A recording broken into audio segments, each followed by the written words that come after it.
यादवों को अपवित्र मानने वाले योगी आदित्यनाथ को यादव सम्मेलन की जरूरत क्यों? अखिलेश के बंगले को गंगा जल से धुलवाने वाले योगी जी मजबूर क्यों?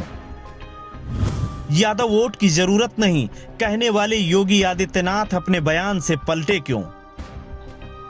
इस देश में ना जाने कैसे कैसे योगी हुए। ऐसे भी योगी इस देश में हुए जिन्होंने अगर कोई वचन दे दिया तो ब्रह्मा भी उस वचन को टाल नहीं सकते थे। लेकिन ये योगी उत्तर प्रदेश के मुख्यमंत्री हैं जो अपना ही कहा भूल जाते हैं, जो अपना ही लिखा वक्त आने पर मिटा देते हैं।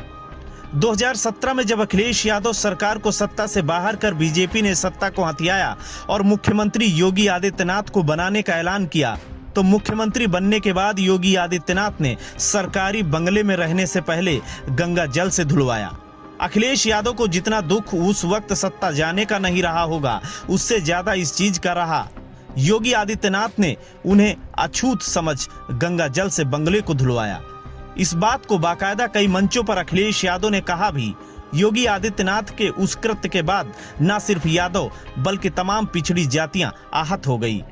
मौर्य समाज के एक मंच पर अखिलेश यादव ने कहा, हम तो अपने काम के बूते अपने को फॉरवर्ड समझ रहे थे, लेकिन योगी आदित्यनाथ ने बंगले को गंगा जल से धुलवाकर यह साबित कर दिया कि पिछड़े अछूत हैं और बैकवर्ड भी। लेकिन सत्ता का लालच आदमी को किस कदर झुका सकता है, उसका जीता जागता उदाहरण आपके सामने है। भारतीय जनता पार्टी ने 22 अक्टूबर को लखनऊ में यादव सम्मेलन का आयोजन किया। हालांकि नाम दिया ओबीसी मोर्चा प्रतिनिधि सम्मान। मंच से न सिर्फ योगी आदित्यनाथ बल्कि भाजपा के प्रदेश अध्यक्ष स्वतंत्र देव सिंह ने भी यादव के नाम पर कसीदे पढ़े। उन्होंने मंच से बोला, यादव देशभक्त होते हैं और ज्यादातर देश की सेना में अपनी सेवाएं दे रहे हैं। स्वतंत्र देव सिंह ये कहना नहीं भूले कि अब यादव बीजेपी के साथ हैं। प्रबुद्ध सम्मेलन की अगुवाई करने वाली भारतीय जनता पार्टी को ओबीसी मोर्चा की अचानक याद आ जाने के पीछे बड़े महत्वपूर्ण कारण हैं, और वो कारण साफ हैं कि 2017 में कई पिछड़ी जातियां भाजपा के साथ जुड़ी थी, लेकिन 2022 के चुनाव से पहले वो भाजपा से खिसकती हुई नजर आ रही हैं।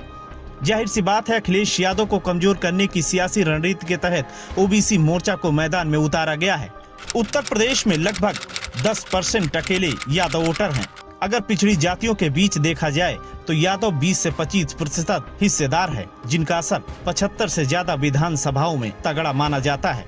अखिलेश यादव ने भारतीय जनता पार्टी के हर वार की काट ढूंढ रखी है। प्रबुद्ध सम्मेलन के अलावा मुस्लिम, पाल, पटेल, मौर्य, पासवान, यादव जैसी प्रमुख पिछड़ी जातियों के लिए अपने स्टार नेताओं को मैदान में उतार रखा है, और यही कारण है कि मुख्यमंत्री योगी आदित्यनाथ को प्रबुद्ध सम्मेलन छोड़ ओबीसी मोर्चा प्रतिनिधि सम्मान कार्यक्रम का आगाज करना पड़ा।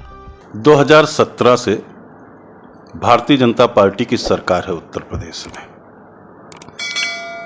2014 से दिल्ली में भारतीय जनता पार्टी की सरकार है। दिल्ली की सरकार और उत्तर प्रदेश की सरकार, ये डबल इंजन की सरकार। पूरे हिंदुस्तान में 70% से ज़्यादा किसान है। इस हिंदुस्तान में डीएपी महंगी कर दी है, डीजल महंगा कर दिया है, पेट्रोल के दाम महंगे कर दिए, खाद के दाम महंगे कर दिए, गैस सिलेंडर महंगा कर दिया। गांवों में रहता कौन है? दलित, पिछड़े, अगड़े, अल्पसंख्यक। आज हिंदुस्तान के गांवों के लोग और इस उत्तर प्रदेश के रहने वाले किसान आज खून के आंसू रो रहे हैं।